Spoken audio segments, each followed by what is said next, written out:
41 साल के बाद किसी भारतीय प्रधानमंत्री ने ऑस्ट्रिया का दौरा किया है।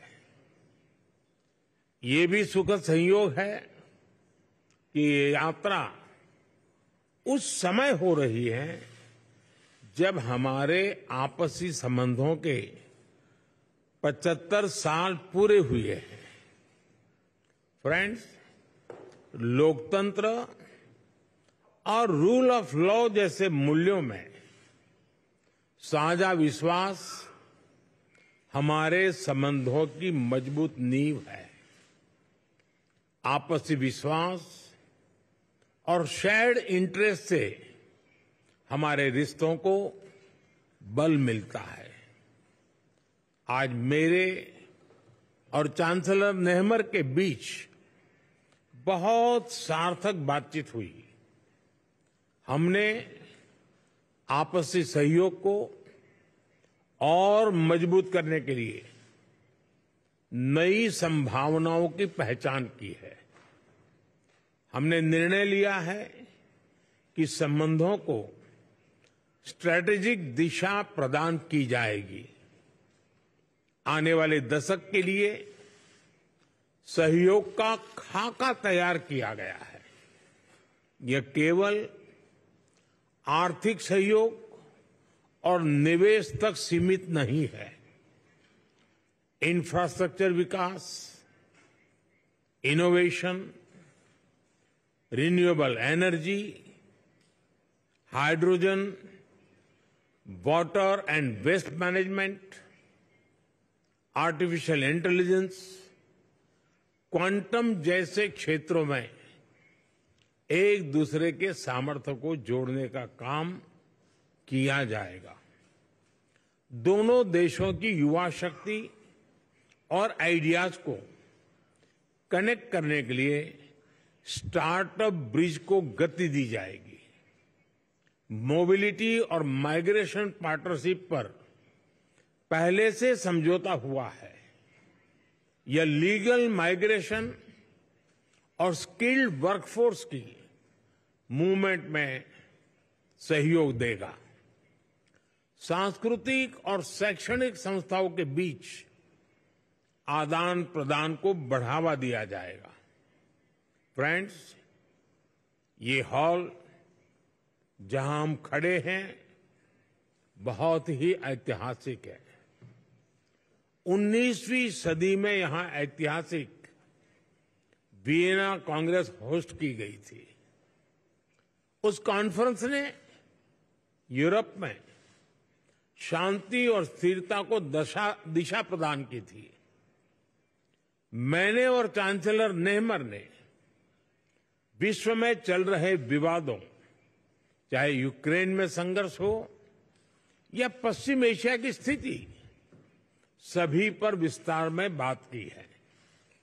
मैंने पहले भी कहा है कि यह युद्ध का समय नहीं है। समस्याओं का समाधान रणभूमि में नहीं हो सकता।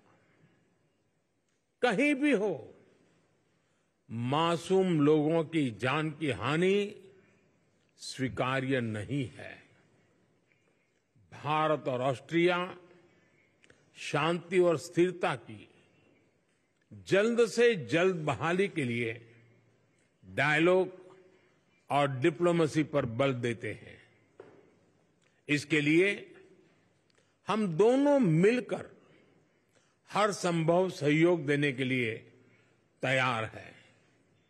फ्रेंड्स, आज मानवता के सामने क्लाइमेट चेंज और आतंकवाद जैसी चुनौतियों पर भी हमने विचार साझा किए। क्लाइमेट के विषय में अंतर्राष्ट्रीय solar alliance, कोalition for disaster resilient infrastructure, biofuel alliance जैसी हमारी पहलों से जुड़ने के लिए हम ऑस्ट्रेलिया को आमंत्रित करते हैं। हम दोनों आतंकवाद की कठोर निंदा करते हैं। हम सहमत हैं कि ये किसी भी रूप में स्वीकार्य नहीं है। इसको किसी तरह भी जस्टिफाई नहीं किया जा सकता।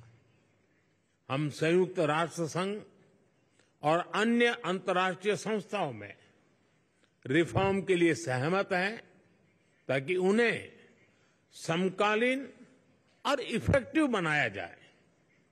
फ्रेंड्स, आने वाले महीनों में ऑस्ट्रिया में चुनाव होंगे।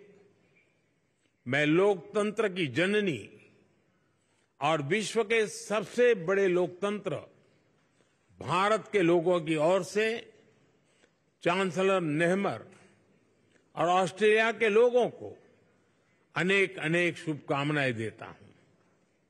कुछ देर बाद हम दोनों देशों के सीईओ से मिलेंगे।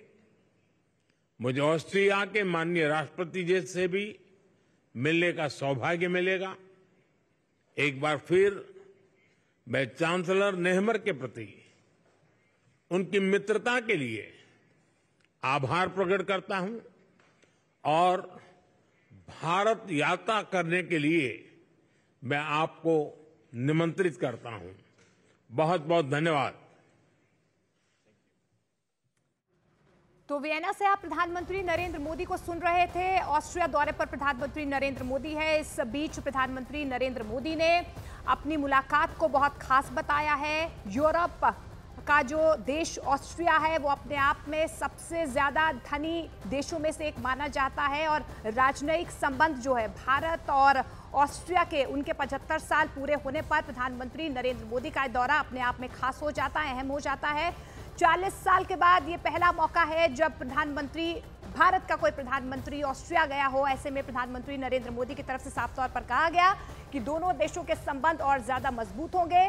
आपसी संबंधों के 75 साल पूरे हो गए। इस बीच आतंकवाद को लेकर भी यहां पर मुखर होते हुए प्रधानमंत्री नरेंद्र मोदी